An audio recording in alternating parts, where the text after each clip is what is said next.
Hello, I'm Stephanie. And I'm Lauren. And this is I've Got Guts, a podcast about living and thriving with chronic illness. And all the things that take guts to say out loud. We're here to talk about the hard stuff, the stuff that's messy, complicated, and often left unsaid. From chronic illness to everyday life, we're creating space for honest conversations, real connection, and yeah, a lot of laughs along the way. And just so we're clear, we are not medical professionals. We're just two best friends sharing what we've learned and what we're still figuring out. So you don't have to do it alone.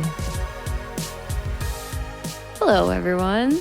Welcome back. Happy Monday. Happy Monday. Well, happy Monday for everyone except for Lauren. Maybe we should jump into our thorns first. How about you start as well? It's just really not going well, guys. No. Actually, things took a real mighty turn midweek last week. I'd say so. So let me start on Wednesday night. I was having a great night. You were having a great night. You and I were just chit-chatting on the phone. Yeah. Sitting at the desk. I'm like, I'm going to get a little bit of work done. And I'm getting shooting pain in my stomach, like right side. So bad. I'm like, oh, then in my mind, I'm like, no, I ate spinach. I'm like, oh, this is going to be a hard one to digest.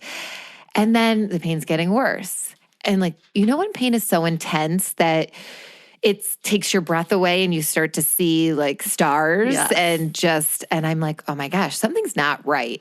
So I'm in there and then I call for Sean and then I'm on all fours, literally on all fours. I can't stand, I can't sit, I can't walk, and I'm just in a ton of pain. And I'm like, I should have eaten the spinach. Sean's like, I think this might be more than spinach. Yes, sounds like it. So I'm just starting to get out of my mind. What am I going to do? What am I going to do? Where am I going to go? And I'm like, I'm going upstairs. So I crawl up the stairs in all this pain. And I was up in our bedroom for like 3 hours in uncontrollable pain room. Like childbirth pain. Like, it was so bad. Takes your breath away. And I could not get comfortable. I couldn't sit. I couldn't stand. It was like my right side. And the one position that was comfortable was like almost like dog, like sitting like a dog, or almost like child's pose, like moving back that. Yes. Anyway, Sean's like, I guess it was really scary for him to see because I haven't been that bad. I have not displayed that type of pain in a really long time, like where it was so consuming. Since the last time he had to pick you up from work and you rode in the back of the car on all fours. Right. So as I'm sitting in all fours on my bedroom floor, then my mind is going and Sean and I are both like, oh my gosh, do I have another kidney stone? And I'm like, or could it be a cyst on my ovary? Yeah. I don't have an appendix. I don't have a gallbladder. So like you start to eliminate what's, could be of emergency nature. So I have Tylenol with codeine on hand just in general for pain. And I'm like, all right, Sean's like, you have something for pain. Take this, see if it works. Yes. And if it doesn't work, we're going to the ER. I'm like, okay, well, it did cut the pain enough for me to like get through the night. And I woke up and I ended up feeling like, okay. I'm like, all right, I think I feel a little bit better. Yes, but you did pull a psycho. I went to work. And here's the reason I went to work. I'm always a huge advocate for taking care of yourself. Like your body and your health comes first. But I also have a class of 24 kids and there were no subs. There was trainings and I knew that there was no subs. Like I think our principal shared there was no subs. And I felt a little bit better. So I pushed myself. I went in. Bad idea. And I ended up having to leave about 11:30. I got my sub plan set. I got my kids set. Yeah. I felt better because when you're in pain, and yes, I shouldn't be there, but I didn't have peace of mind. As much as it's just a job, it's my class, and I cannot leave my kids like that, hanging in a way with nothing. And it's unfortunate you didn't have someone at work to support you in a situation like that. Yeah, and it was just really, it was a little upsetting. It was a little upsetting, but I got it done. And I left, and the drive, thank goodness, because the pain started ramping up again when I was at work, and all I thought about is the last time. I know. I was panicking at work, and my coworker, Wendy, was like, oh no, I just picture her like the last time she described it. it because Wendy listens to our podcast every week, and she's like, "It's got to be kidney stones." She's like, I picture her on all fours in the back of the car. Yeah, and that's why I was like, "Oh gosh!" Now, mind you, Sean had the worst mad face that morning. Yeah, he's real mad. He was so mad at me for going to work because he knew. Yes. And also, I wasn't watching myself in the pain. I was feeling the pain, and now, kind of reflecting back, I'm sure it was really hard to watch. Oh, and then to watch me 100%. get in the car and drive to work, I know he was very angry. Yeah. Wasn't scared. He's probably scared too. He sends me an email. He sent you an email? And he was like, last night was really scary. Please, keep me posted about how you're feeling. And like a formal email. But I feel like, I don't know what he's it was really funny. I love you, babe. And I feel like I know he was upset with me, but I also knew I could get to work. I knew I could get things settled and I would have to go. Well, I did have to go, and they found someone to cover for me. And it wasn't the best situation, but I'm grateful that there did end up being coverage. I drive home, and on the drive home, I was like, I could barely sit. Yeah. I was so uncomfortable. Yeah. I made it home, and thankfully that was the end of things. that was the end of things. I got in with the doctor. Yep. Which is wonderful, and saw the doctor, and definitely have a kidney stone again. Peed in a cup and all of that, and all the signs pointed to that. So, but then they sent me for like a CAT scan and to go to urology because this is the second time I've had a kidney stone, and we don't know the size, we don't know where, we don't know what's happening with it, but based on my urine samples, they knew that's what this all pointed to. Right. So. What a thorn. And I'm still... It's still going on. I'm looking at you right now. You're clutching a pillow. I am a haggard mess. Now, the pain has not been that intense as it was that night, but like all day Friday, I stayed home, and they were just like, all you can do is drink lots of fluids. They put me on Flomax to help like relax things in your bladder and your kidneys and whatever that pipe is that passes pee through your system. So that's all getting relaxed and whatever from Flomax. And I have pain meds to take to kind of manage the pain till you pass it. So, so that's where we're at. So that was a long, painful thorn this week. And here I am still sitting, not sure the status of it, but, one day at a time over here. One day at a time. What was your thorn, Room? My thorn actually involves pain as well. Oh gosh. Pain is like... We had Tuesday off for Veterans Day, and Tuesday was exactly 1 week from my egg retrieval. Mind you, like I worked on Monday, but I worked on Monday, but then I went grocery shopping and I carried all the groceries in by myself, and I walked Rena. For the first time, I did all of this since my egg retrieval. I was like too much in one day. So I wake up at 5 o'clock in the morning and I have a ton of pain on my right side, and I couldn't sleep for like an hour, but then I fell back asleep. I woke up and I was okay. And then around noon, it was like the pain was just as bad as it was the day of my egg retrieval. I was like having these waves of intense pain. Like it was so bad I couldn't move. I had my heating pad on. I was taking Tylenol. So I call there's like always an emergency nurse at the fertility clinic or whatever. And she's like, "Oh, you need to go to the emergency room." And I'm like, "What? No way." So that wasn't good enough for me. So I messaged the nurses at the clinic I actually go to, and one of them calls me and she's like, "You need to go to the emergency room." And I was like, "What?" I was like, "But I don't have any nausea. I'm not dizzy. I don't have a fever." Right. Like if you had a fever, I feel like yes, that's a sign of, okay, something's not right. But like, it takes a lot for one of us to go to the emergency room. Yeah. Like we know our body. I knew something wasn't like...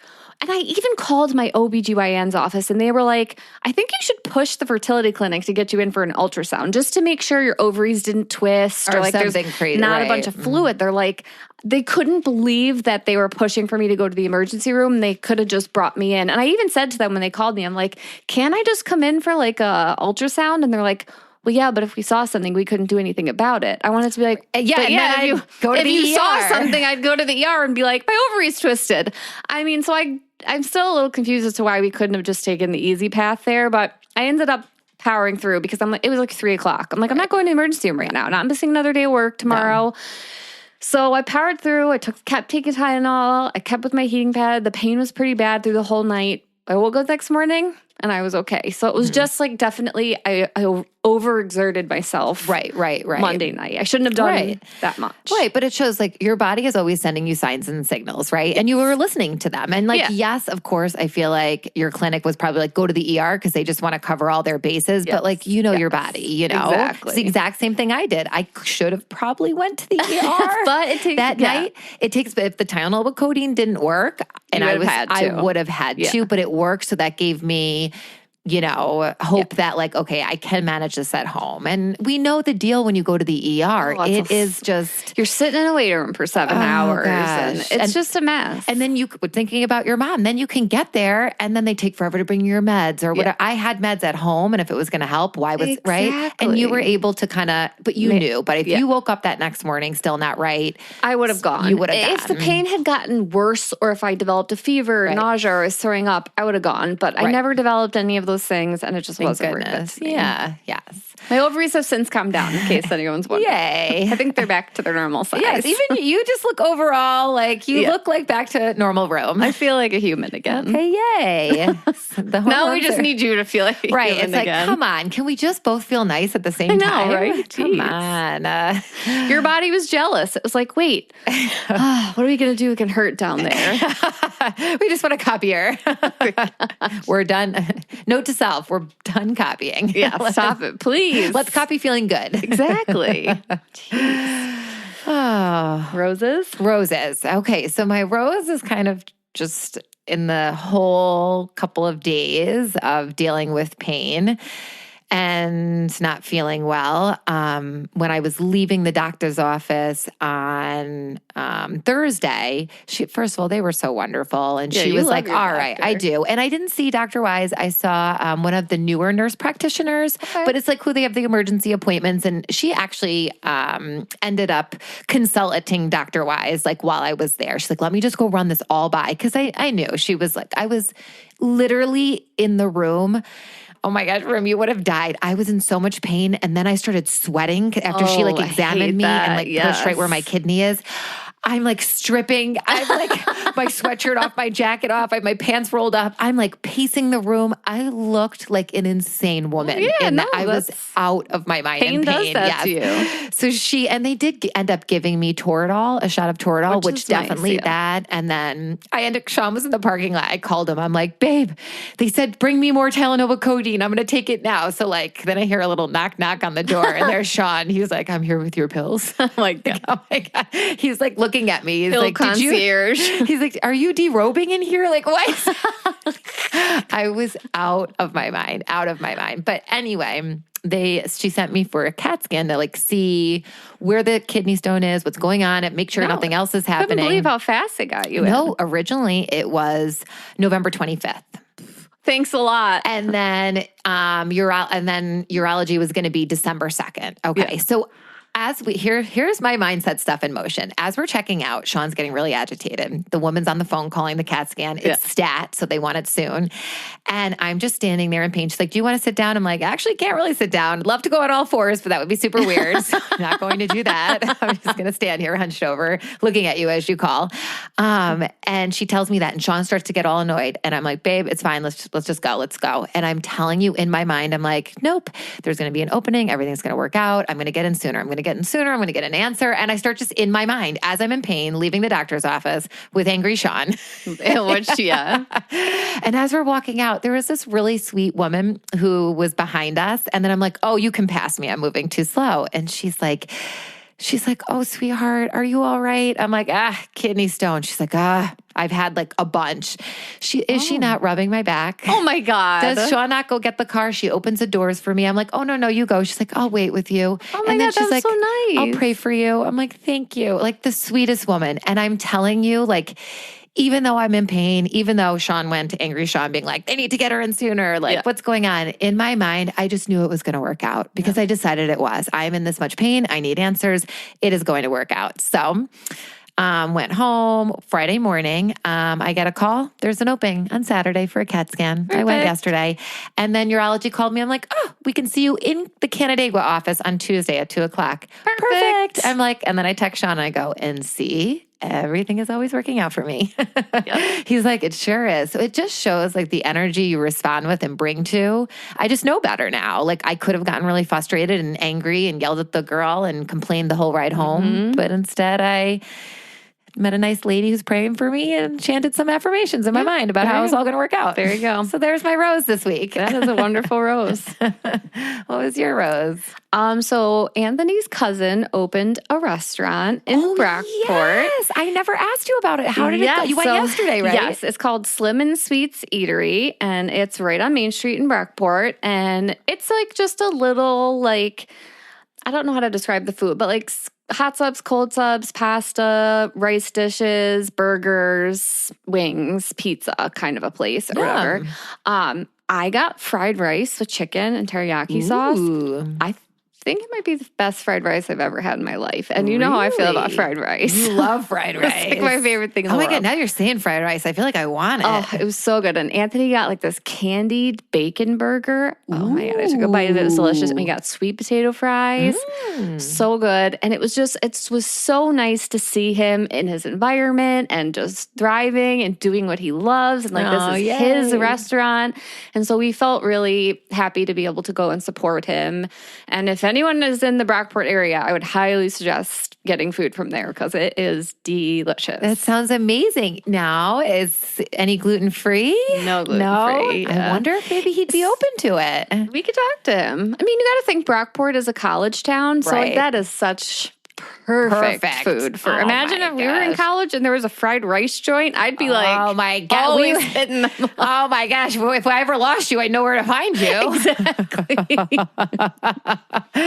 I'm so happy for him. Yeah, but family's important to us, so we want to it makes my heart so happy that we were able to be there to support him. Yeah, and Connor has a lot of hockey games out in the Brockport area. You got to take Sean there. Next time we go, we'll have to hit it up for Sean. His name's Sean too. Oh, how does he spell it? He doesn't spell it like Sean. He spells SHAWN. Don't tell Sean. He thinks it's the wrong way, but it's whatever way is your right way.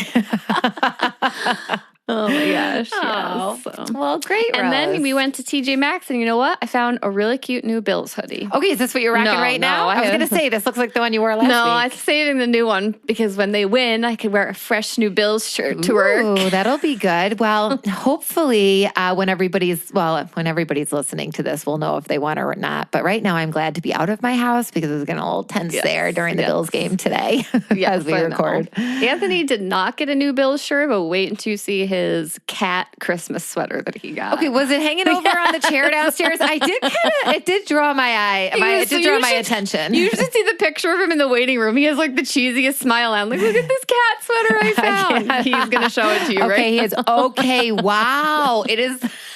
That is a meowy Christmas sweatshirt there. That cat looks like it's like looking into the distance. All right, we will share in our stories this week. We will. This Christmas sweater.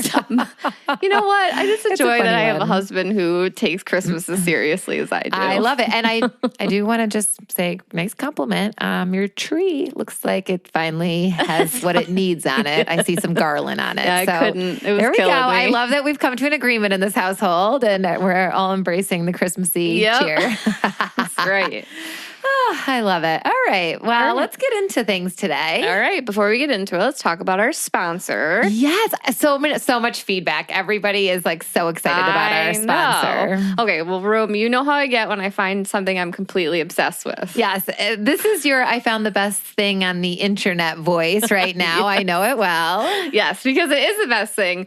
So Cozy Earth has become my latest hyperfixation, and I was already a diehard fan of their bamboo sheets, but this week I went down a full Cozy Earth rabbit hole. Same. The sweatshirt you sent me, I need it immediately. It looks ridiculously soft and it's totally green, which is like, I've got guts colors. I know. It's adorable. Elevated cozy. And don't even get me started on those towel sets. They look like the kind of towels you might steal from like a luxury hotel because they're that good. I mean, I may or may not have ever done that. And honestly, everything on their site screams perfect gift. Exactly. I was scrolling like, okay, mom would love this. Anthony would love that. And I obviously need 3 things for myself because self-care. But Cozy Earth truly has something for everyone. Sheets, towels, pajamas, loungewear, all premium, all beautiful, all cozy. And we have the best part. Cozy Earth gives our listeners 41% off with code IGG at checkout. That is the highest discount they offer anywhere, which is so amazing. Truly. Plus, there's free shipping over $50, a 100-night sleep trial, and a 10-year warranty. Whether you're gifting or treating yourself, which we strongly support, now is the time. It really is. 100 nights? That's amazing. I love them. So go and head to cozyearth.com and you can use code IGG to save 41% on anything. Beautiful. I love it.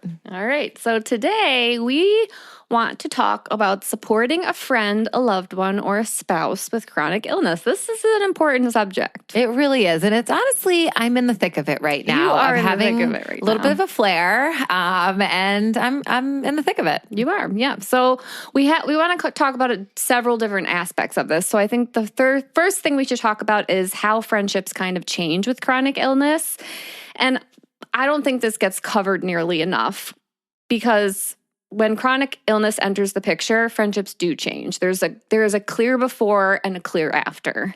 There really is. And I think before chronic illness, friendship usually is like easy, those last minute plans, work, being super social, saying yes to everything, not having to think about your energy or your symptoms. It's easy to be friends with someone who does not have a chronic illness. Exactly. I used to be able to push through a full day, go out for dinner, grab drinks, whatever. There wasn't like the constant like mental checklist of, is this food safe for me or will this flare me for 3 days? I was actually just talking about this the other day. I used to go to happy hour straight from work and be out to like 1 o'clock in the morning. And you did just share that story about you going to Vegas and then taking the red eye back and then going to work on no sleep. Let me tell you, not anymore. Those days are far behind me. Definitely not. And then I think after chronic illness, everything shifts, not in a bad way, but in a real way. And friendships suddenly require more communication, more planning, more understanding. Yeah, there's a new pace, there's a new rhythm. Plans might be shorter or they might be earlier in the day, and sometimes they do get canceled last minute. And the people who get that, who don't take it personally, those friendships actually get closer.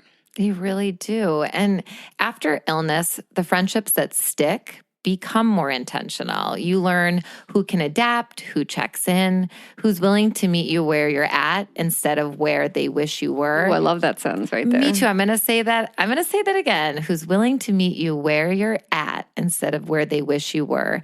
And I know for me specifically this week, I'm feeling like a burden a little bit to some people in my life. And it's unfortunate, and I don't always think that people intentionally think they're making you feel that way. Yeah. But I feel things like I feel people's energy. I feel their body language. I'm looking at their face. I'm just so intuitive with people in general. And I hate when I feel like I'm a burden. And I hate when I feel that way. And even if actions and words seem to be supportive, right? Yeah, body language, but the tone and the passive aggressive comments don't always feel good. So, it is these times that you kind of sort out in your mind and in your life those friends, those people who are really there for you and really supportive and make you feel good, right? Yeah. I mean, I had some of the most amazing colleagues at work texting me, checking in. How are you? What can I get you? What do you need? Let me bring you this. Let me bring you that. And that, I'm like, to wake up from a nap on Friday and see those messages, and it's that from feels people so you good. don't expect, right? Yes. I'm like, oh my gosh. One of my friends at work, Christine, she is incredible. And she's just checking in on me. What can I do? What do you need? Stacy Sabin, Stacy. Love Stacy. Love her so much. She's like, I will come right down from the second grade hallway and do anything you need me to do. You say the word. So, and then you do have those supportive people. I think it's just important to, just be mindful of that, as you maintain friendships, having chronic illness. Were probably people that you expected to do those things that didn't, and you can't cling on to that because those people will always that will always stick in the back of your head, Right, exactly. And I also have to think, I know what I would do in a situation if I was friends with me. but they're not me, right? Yeah. And I can't make someone do something that I think is the right thing. In their mind, they think they are doing the right thing, you know? And that's okay. So I think it's just a matter of sorting and shifting people in your life and literally putting them into categories of those people that you know are really there for you and other people that are your friends, but support you in ways as much as they can, as much as they're capable. Capacity. Yes, that's a perfect way to put it. And really, it's not about losing your old self. It's really about just growing into a new version of friendship that's slower, softer, and honestly more meaningful. I think about when I was when I actually wasn't even first diagnosed, when I had my surgery, and immediately we knew something was wrong. And that was like the biggest thing I ever went through in my life. And it was such a downward spiral for me. And I don't know if you remember, you do remember probably very vividly, I bought a house, literally. And within a month of my surgery, I had to move into my new house, and like I couldn't do anything for myself. I was so sick, and I did lose a friend in that specific process because they felt that their life was more important than mine because I was alone. I didn't have a husband. I didn't have kids. And what's the big deal? I'm throwing up all the time. And it really just was like such a huge moment for me where I was like, okay, this is going to happen. I'm going to lose people in my life because of this. Like it was just such a sad thing to realize. It is, because it's like you have these friendships that are, you know, so many memories, so much fun.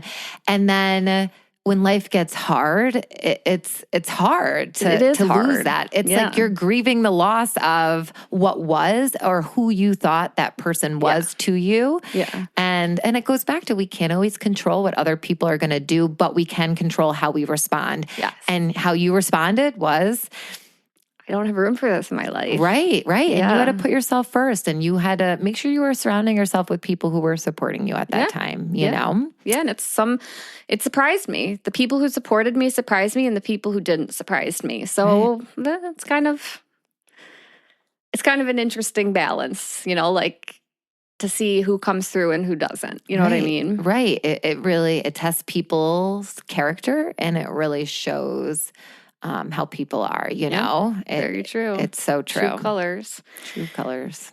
All right, let's talk a little bit about, let's shift gears a little bit and talk about what chronic illness actually feels like from the inside, because so often it's invisible and you can look fine on the outside but feel terrible on the inside.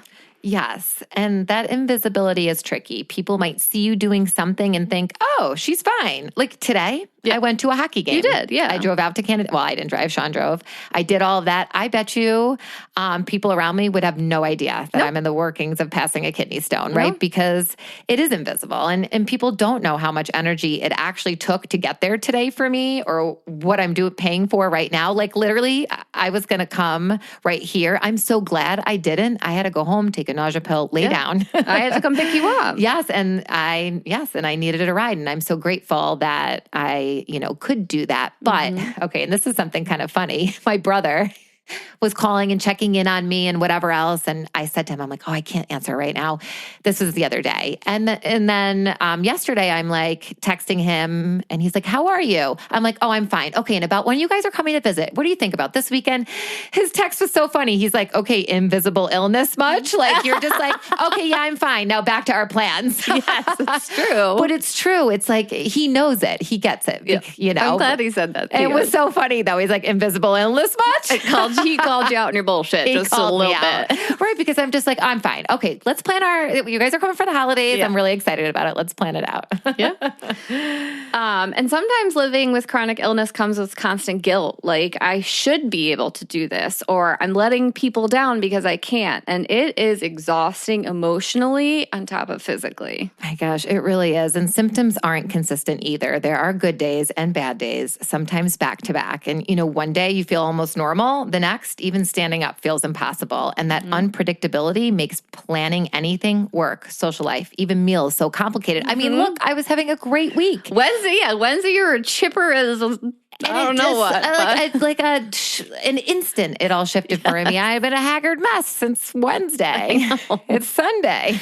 So this actually brings up the energy budget, or if you're familiar with the spoon theory, how many spoons you have. So chronic illness forces you to budget your energy or your spoons the way you would money, really.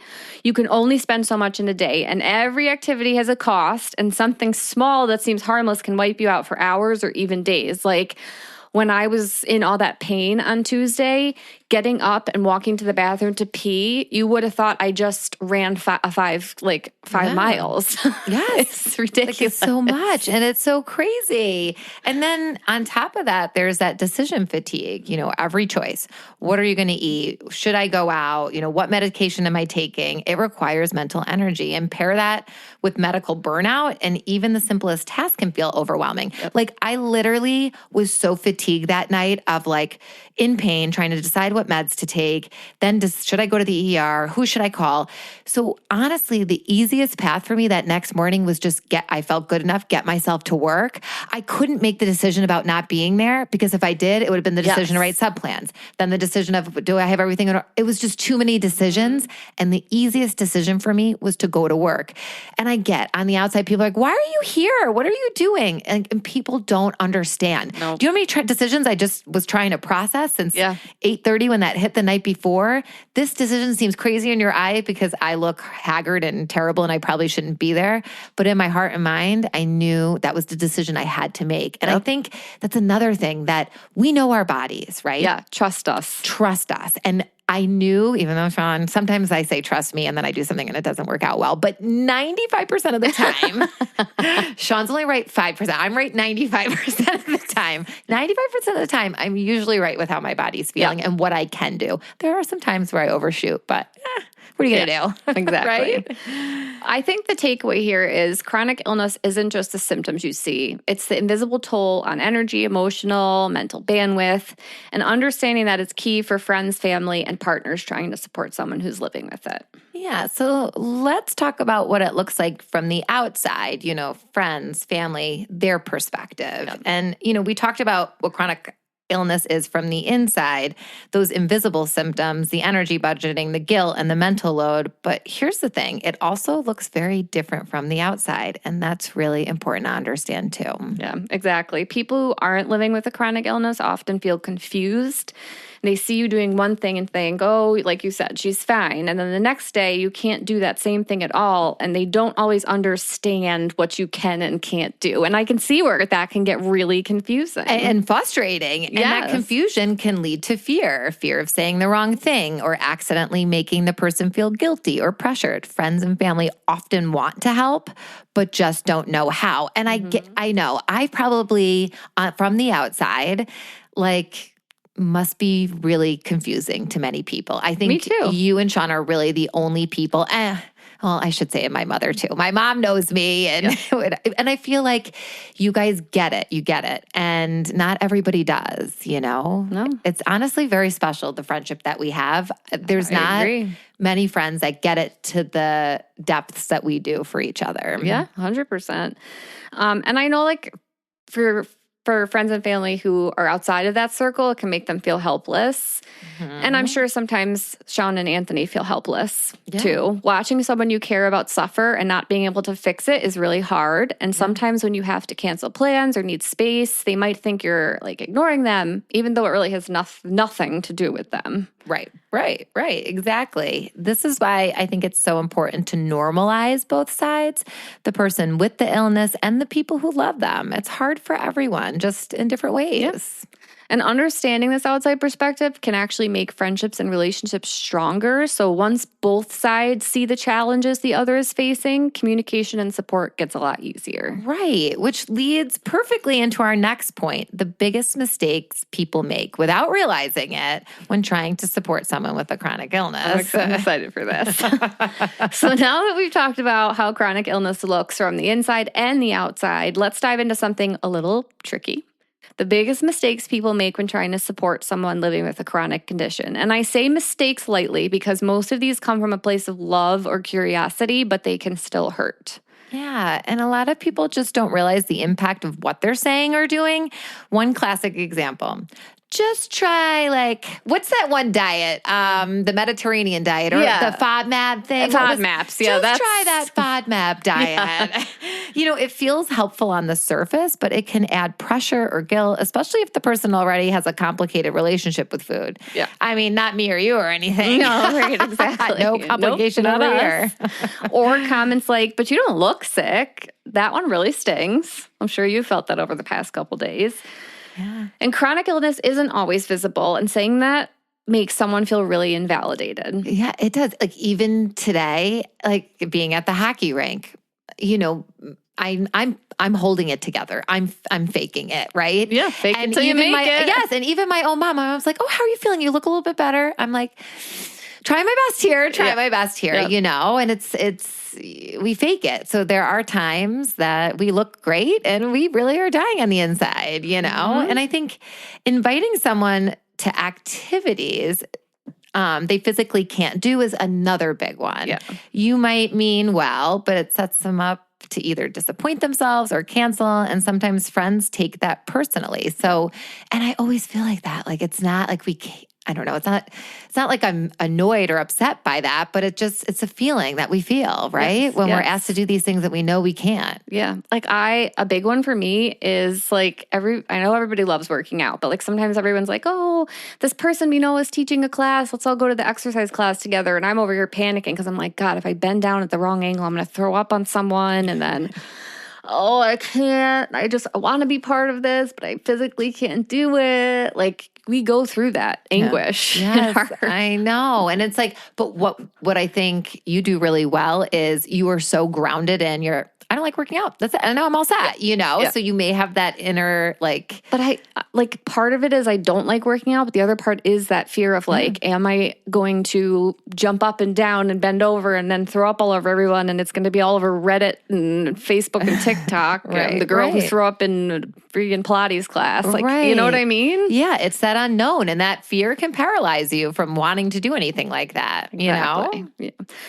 Here's one of my favorite unsolicited advice and comparisons like, oh, my cousin has that and she's fine now. Or minimizing things with statements like, oh, everyone gets stomach issues. Even if it's unintentional, it can make someone feel dismissed or misunderstood. Like gastroparesis, having a paralyzed esophagus, that's not normal stomach issues. So don't compare me to someone. All right. Actually, we're not playing the comparison game here. Comparison is the thief of joy. Exactly. And you're stealing my joy. Exactly. Oh, well, okay. And then another thing people forget is energy isn't consistent.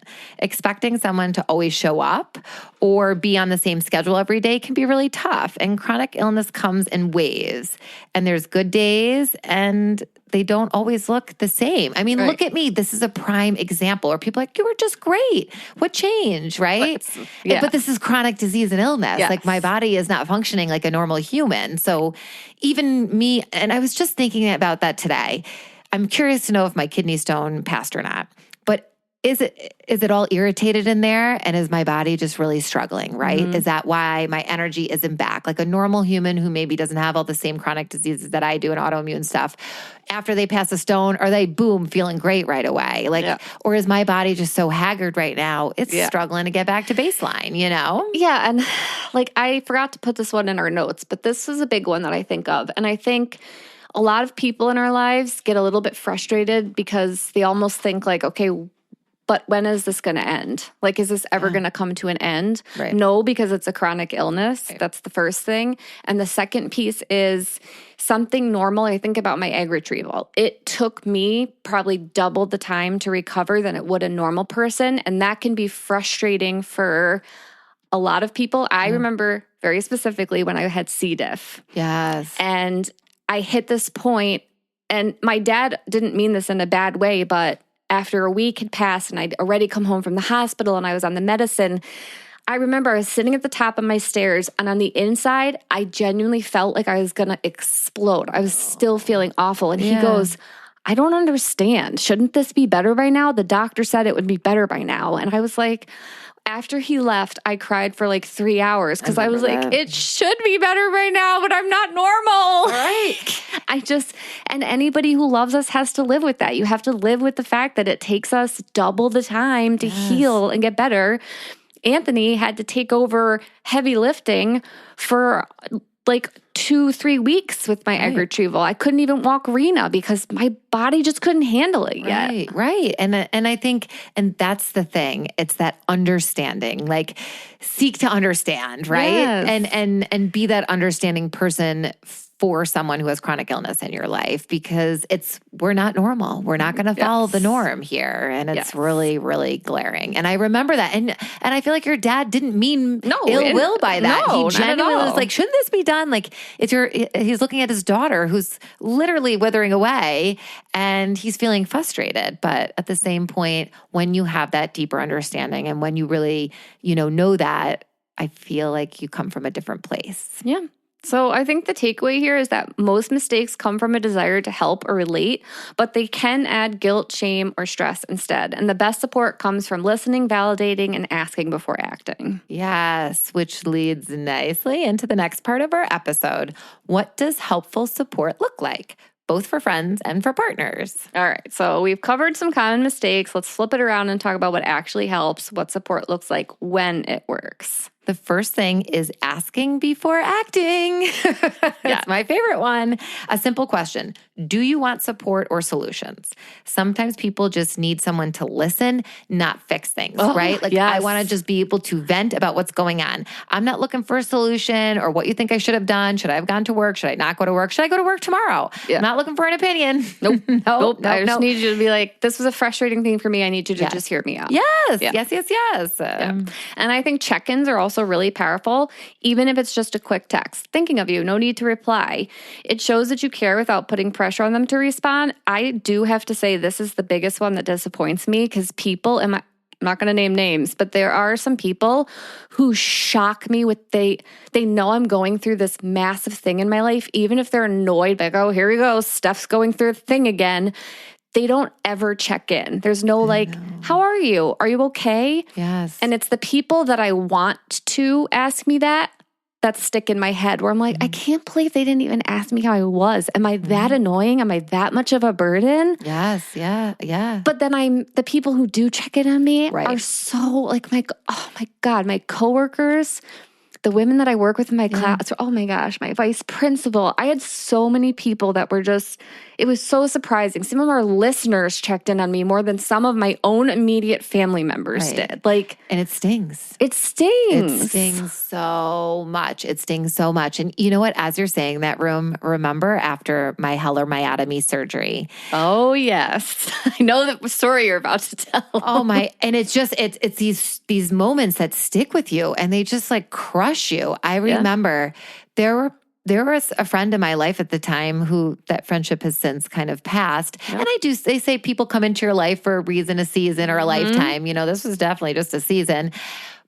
But I thought we were such good friends. And I thought what we had, together, like we were brought together because of business, but then a friendship developed from there.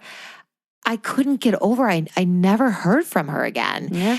And it really stung. It stings so much, but I think it becomes just a reality of when you have a chronic disease that not everyone wants to stick around with us. Nope. They don't. And that's okay. They're not the right friend for you. They were there for that season and that's it. They filled your cup. Like she filled my cup for a period of time and we had some great memories and I miss it, but I don't want people in my life who feel like I'm a burden and don't really support me as I thought they did. Yeah. And that stung so much, especially, after surgery, you're like laying there. All you have to do is think. I told you it's after my surgery that I lost a big friendship. I mean, it does happen. Yeah, it really, really does. So let's talk about helpful things that people can say. Like you can say, let me know if you need anything. Saying something like, can I get dinner for you or do something, I actually hate that general, let me know if you need anything. Yes. I know it's too, right. Because it's like, I don't want to. I feel like that makes me feel like a burden. But like you said, this saying something specific. Yeah, it makes it easier for the person to accept help without guilt, right? Yep. It really does. It really does. Yeah, like I'm never going to ask for things. Never. I know. Here's a big one for me. If someone would just say, "Can I come over and walk Rena?" I know Anthony's working late. Can I come over and walk Rena? I'd be like, "Oh, thank God, yes." But I'm never going to be like, "Will you come walk Rena?" Right. Yes. Or can you? I mean, I feel like I do feel like there are times with you, I'll be like today, I'm like, can you just come pick me up? Like I need help. But I did text you. I offered. You I offered knew. too. Specifically, what that goes to, you offered specifically. Yeah. Like, would I have just got my car and powered through? You probably would have gotten, honestly, and I knew you would. That's the thing. I anticipated. Yes. And I think about too, after whatever, one of your retrievals or something, when I was like, let me bring you dinner. Yeah. Right? Or let Connor and I bring you lunch or whatever it was. You did. And we both needed that. Yeah. Anthony was physically capable of driving. But emotionally. He wasn't. Trained. Right. Yes. Yeah. And I remember after my very first egg retrieval, you guys actually brought me a Lego set just because you knew I needed to keep my mind off of things. I didn't ask for that, but you knew I needed something. Right. It was just one of those things. Actually, and that was sweet Connor's idea because we were brainstorming what are things Aunt Room likes to do that we could get and that Anthony and Aunt Room could do together. And that was his little thoughtful mind. Yeah. I think also making plans inclusive is another big one. So low energy activities, especially if you know someone's not doing well, like hangouts or something flexible so the person can participate without overextending themselves. Yes. And learning about the illness yourself is huge, but don't expect the person to educate you, right? Yeah. A little research goes a long way and it shows that you care. Yeah. Right? Yep. And celebrating small wins is really underrated. Even a tiny victory, like getting through a day without a flare, trying a new food, making it to an appointment can feel huge. And having friends notice and cheer you on makes a big difference. Yes. And lastly, just understanding boundaries is everything. I mean, we did a whole episode on boundaries itself. So if you haven't listened to that one, definitely go back and listen to our boundaries episode. But just respecting your rest days, flare days, or I can't do this right now, moments without judgment is the kind of support that strengthens relationships, and that's what it comes down to. It's showing up for that person in your life who has chronic illness with compassion and care and empathy, right? You can put yourself in their shoes and think about what it's like. You don't really know what it's like. Right. So you can do your best to show up in a way that's compassionate. Yeah. So I think in a nutshell, helpful support comes down to empathy, flexibility, and communication. Ask first, check in, offer specific help, celebrate wins, and respect boundaries. It's simple in theory, but it makes an enormous impact. And speaking of impact, the same principles apply to partners and spouses, which we're going to dive into next because supporting someone you live with is a little different, but just as important. Yeah, and I know this is something a lot of our listeners probably struggle with. Yes, I've seen this come up before. So we talked about how chronic illness changes friendships and everything. It changes not just the person who's sick, but their partners too, though. And living with a chronic condition is really a team sport. Totally. And you two are a great example of that. I've seen Anthony adapt in real time to your gastroparesis and all the IV stuff. I mean, okay, IVF stuff. And let's be real, he married you knowing he did. And you know what? Your issues. This will be coming out soon, but Crystal Saltrelli just interviewed me and it will be on YouTube soon. But that was a key piece I talked about is when Anthony first messaged me, one of the very first things he said to me was, I read your blog.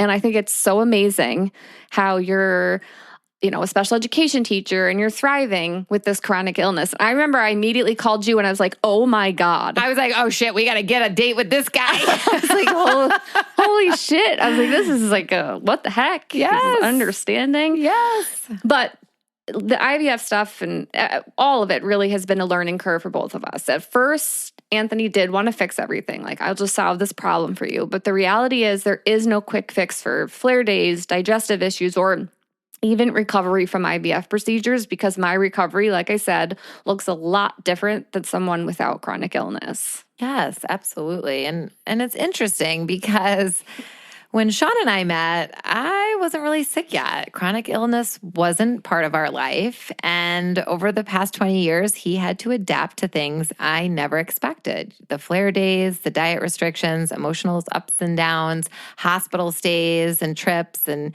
he's done it all with patience and love. And I almost could get emotional. He really is my rock. Like, I don't know how I would do any of this without him. And I'm getting emotional.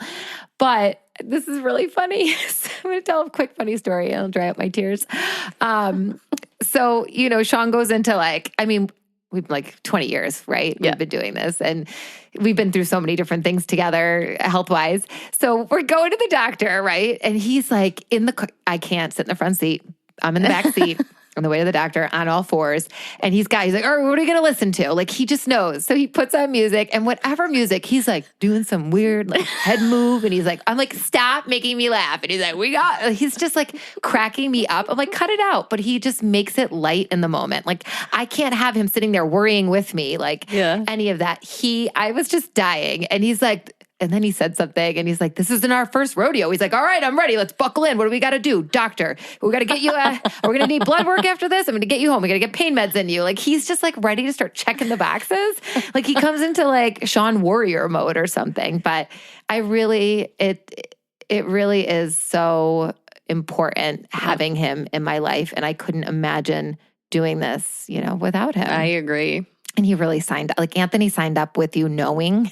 Right. Sean was blind. He had no idea the path this was going to lead. Sickness and health. Oh boy. He had no idea. No, definitely not. Well, I think it's safe to say that Sean and Anthony have it down. They sure do. Over time, the focus shifts from fixing to supporting. They aren't trying to solve everything for us. They're making our days easier. They're protecting our energy and they're taking the pressure off of us when we're struggling. Yes. And emotionally, that's huge. Partners carry a load too. They handle uncertainty, grief during rough flare days or treatment cycles, and hope when things improve. Literally just went through this last Thursday night with Sean. When he sent me an email at work, I know that sounds funny, but no, but that's him. He knew might not be near your phone, but you're going to check your email because right, because I'm at work. Yeah, so my phone could be in my pocketbook. So, and I think too, and when I read his email, I'm like, God, that must have been really hard to watch. Yep. Like, again, and it's been a while since I've been that bad, and it has to be scary. And I know he was on his phone thinking, like, am I going to have to get your mom to come to say, well, Connor, why you go, and sometimes I forget that because I'm in such the sea of pain and such the sea of, I can't see from his perspective because I'm dying. But now that I'm kind of on the other side of that intense pain, it's just a reminder of, he's carrying stuff too, right? Yeah. And really, both Anthony and Sean do it all. And they really just have that steady presence. Yeah, we need that. Yeah, and a joking one. You're in a tough situation, you got to go to the hospital or ER, put Sean in the car. He's going to make you laugh, keep it light. And it really is about communication. We've had to get honest about symptoms, boundaries, and what we need from each other. Like, if I say I'm tired today, that means no big plans. We're not going to just push through anyway. Right. That's the secret. I mean, chronic illness forces you to talk about things you might never have discussed before. So energy levels, emotional needs, limits, and partners who adapt become teammates. They become your protector, your advocate, your rock, literally. Exactly. And the beautiful part is it really does deepen the relationship. Anthony shows up in ways I didn't even know that I needed. He's my safety net during treatments. He's my advocate in day-to-day life. And honestly, it's made us stronger together. Yeah, it's a partnership that grows because of the illness, not in spite of it. I mean, Anthony married you, like we said, knowing you had chronic illness. Sean married me with zero idea. But at the same point, they're both still showing up for us in very similar ways. I think Sean could have been a type of person that walked away from all this. Yep. It is a lot. It's a lot. We both have lost friends in our lives because of our chronic diseases. And, Sean could have walked away at any time, but I mean, I'm just so fantastic. It's hard for him to walk away. But I do think that's something some of our listeners might be facing. They might be facing a difficult time with a spouse because of what they're going through. Right. I don't want them to feel that way. Right. And that communication, like you said, is really key. Communicating during those tough times. All right. So we just talked about how partners adapt and show up, but let's pivot to something really important, the emotional toll that chronic illness takes on the person who's living with it, because it's not just physical. It hits mentally and emotionally in ways that people rarely see. Yeah, and that's one of the first things people experience, it's grief. There's grief over the life they thought they'd have, the plans they made before illness, the things they imagined they'd do, and now, they can't. Yeah, that grief often comes with social isolation. Like even when people want to connect, flare days or energy limits can make it hard to participate, and over time that can feel lonely. And there's often shame for needing help. You might feel like you should be able to do everything yourself. There's fear of being a burden, feeling misunderstood, or like your limitations are invisible to everyone else. And I'm feeling that way just right now in this moment. I really do feel like a burden because I'm like, okay, well, how many times have you had to help me, right? At school or wherever, take care of certain aspects. And then even if people do, then it feels like sometimes it like gets thrown in your face in a passive aggressive way after. And that doesn't feel good. So part of me is like, I'd rather not have your help because I don't want it to be thrown back in my face like a week or two from now, And not everybody is like that, but sometimes that happens. Yeah. And it's hard. It is hard. And all you can do is just show up and know who really is there for you and who to ask. Sad to see how small-minded some people can be. I know.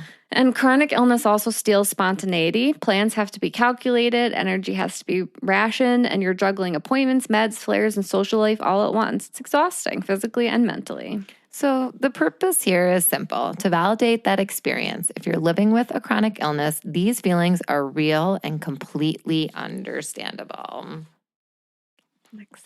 right, so I think it's important to talk about boundaries. Yes. Real quick, just like going over it again. It's really important. Boundaries are not optional for us. They're literally part of how we stay functional and healthy, and they don't make us rude or dramatic. They make us wise. Yes. One of the biggest boundaries for me has been learning to cancel plans without guilt. You know this, Rome, right? I mean, I'm like, it's hard for me sometimes. Like if my body says nope, then the conversation's over. Yep. And for me, it's being able to say no without a 5-paragraph essay explaining why. No is a full sentence now. No, period. Yes. And then there's delegating tasks. Like, sure, technically I can do things, but should I? Absolutely not. And honesty, that's growth. Yeah, it really is. And then taking quiet time before we hit a wall, that has become a lifestyle for me. Same. And and asking for help used to feel like a failure, right? You're not failing. Now it can feel like self-care. And it does feel like self-care when you ask for that help. Letting people support me actually helps me function, right? Yep. And the biggest one is honoring physical limits because every time I've ignored them, I pay for it later, sometimes for days.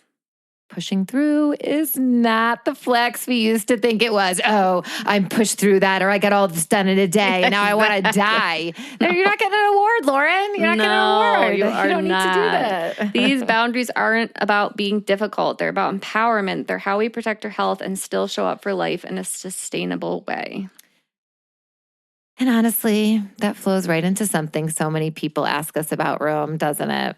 Yeah. How to maintain a healthy relationship with a person who's chronically ill. And like this is kind of everything we talked about just summed up. Yeah. And it is absolutely possible to have strong, fulfilling relationships with chronic illness in the mix. Like look at Sean and I, look at you and Anthony. So let's let this give our listeners hope and just confidence that it can happen. Even if you're living alone right now or you're single right now, there are people out there who will love you for who you are with your chronic disease, for sure. So as we wrap up, we want to just leave you with a few reflections, things that we wish our friends, partners, and honestly, even our younger selves understood earlier. First, that chronic illness isn't something you get over. No, it's stuck with us. It's something you learn to live with. And the people who love you don't need to fix it. They just need to stay present, stay curious, and stay kind. Yep. And we also talk a lot about how chronic illness reshapes relationships. And I think one of the biggest lessons is that the strongest relationships are the ones that can shift. The people who check in, the ones who adjust plans without resentment, the ones who see you as a whole person, not a list of symptoms. Because there is the beauty in friendships and partnerships that adapt.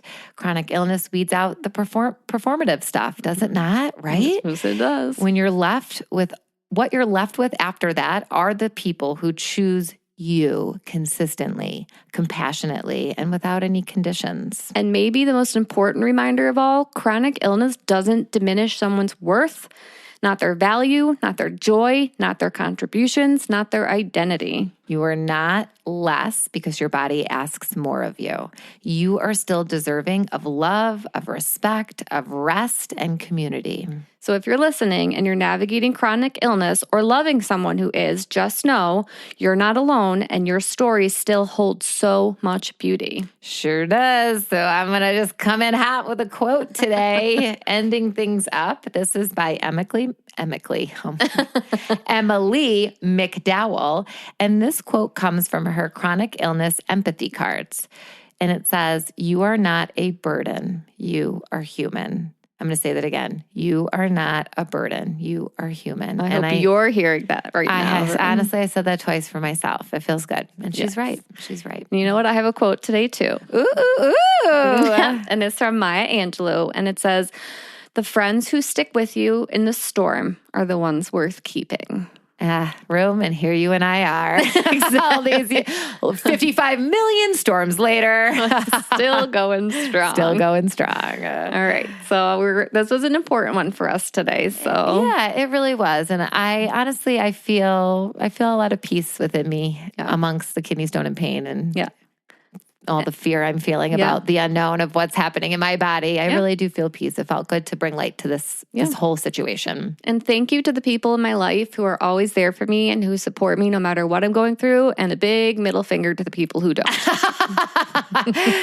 Hear, hear. Ditto. All right. So before we leave you, another quick shout out to our sponsor, Cozy Earth. Treat yourself or someone you love to the softest, coziest sleep at cozyearth.com with our exclusive code IGG at checkout. And are you loving the podcast? If you are, the best way to show it is by leaving a 5-star rating and a few kind words. It helps us to keep growing and reaching others who need to hear they are not alone.